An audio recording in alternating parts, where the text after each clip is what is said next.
আমাদের সর্বপ্রথম জানতে হবে কিভাবে ভগবানের কথা শুনতে হবে, কিভাবে আমার করুণাময়ী রাধারানীর কথা শুনতে হবে, কিভাবে শুনলে সেই কথাগুলো আমার অন্তঃস্থলে প্রবেশ করবে, কিভাবে শুনলে সেই কথার মাধ্যমে আমার পরিবর্তন হবে, আর কিভাবে শুনলে আমার পরিবর্তন হবে না। একবার প্রেম সে বলো। কারণ মা, আমরা সবাই একটা বিষয় অবগত আছি, আমরা সবাই একটা বিষয় জানি যে আমাদের অনেক সময় আমরা দেখতে পাই ভাগবতী আসরে আমরা প্রচুর পরিমাণে যাই, ভাগবতী আসরে, গীতা পাঠের আসরে, হরিনাম সংকীর্তনের আসরে আমরা অনেক সময় অংশগ্রহণ করি।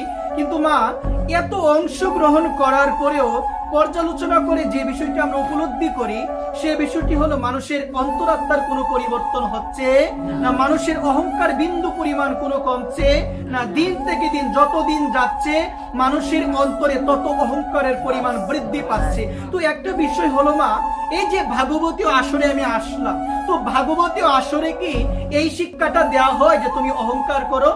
কোন সাধুগুরু বৈষ্ণব, কোন যথার্থ মহাত্মা, যথার্থ মহাজন আপনাকে কোনোদিন বলবে মা অহংকার করো? বলবে কি মা?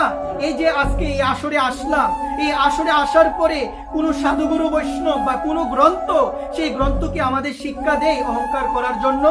কোন গ্রন্থই আমাদের শিক্ষা দেয় না। প্রত্যেকটা গ্রন্থ, প্রত্যেকটা সাধুগুরু বৈষ্ণব তারা আমাদের জানিয়ে দেয় যে জগৎ মাঝে তুমি এসেছো, এই জগৎ সংসারে তুমি এসেছো মনুষ্য শরীর নিয়ে, তোমাকে সর্বপ্রথম তোমাকে উপলব্ধি করতে হবে জগতে যখন তোমার জন্ম হয়েছিল তুমি এসেছিলে কালী হাতে, আর যখন তোমার মৃত্যু হবে তখন তুমি যাবে কালী হাতে, তোমার সঙ্গের সাথী কেউ হবে না। একবার এই বিষয়টি আমার মায়েরা যারা আছে বিশ্ব ব্রহ্মাণ্ডে, বিশেষ করে যারা মনুষ্য শরীর নিয়ে এসেছে তারা প্রত্যেকেই অবগত আছে, তারা প্রত্যেকেই জানে যে এই জগতে এসেছি যখন আমার মৃত্যু হবে, যখন আমার এই দেহ থেকে আমার প্রাণপাখি আত্মা উড়াল দিয়ে চলে যাবে, তখন আমার স্বামী বলো, স্ত্রী বলো, পুত্র বলো, পরিজন বলো, টাকা বলো, পয়সা বলো, ঘর বাড়ি, আত্মীয় স্বজন, কেউ যাবে?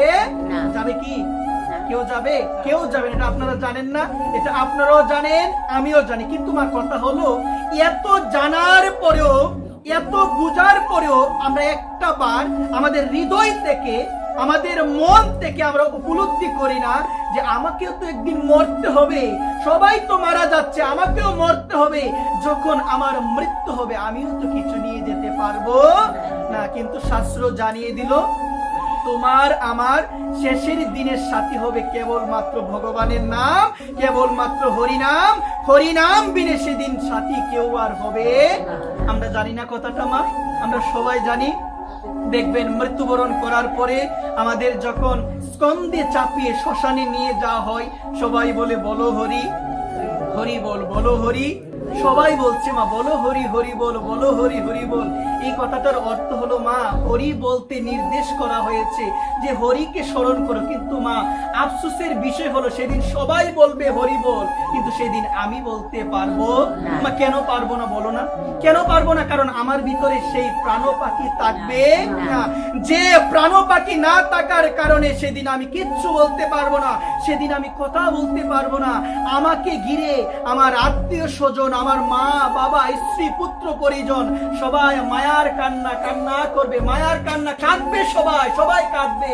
সেদিন কি সেই কান্না আমি শুনতে পাবো গো মা? সেদিন শুনতে পাবো মা? উপলব্ধি করে দেখো না।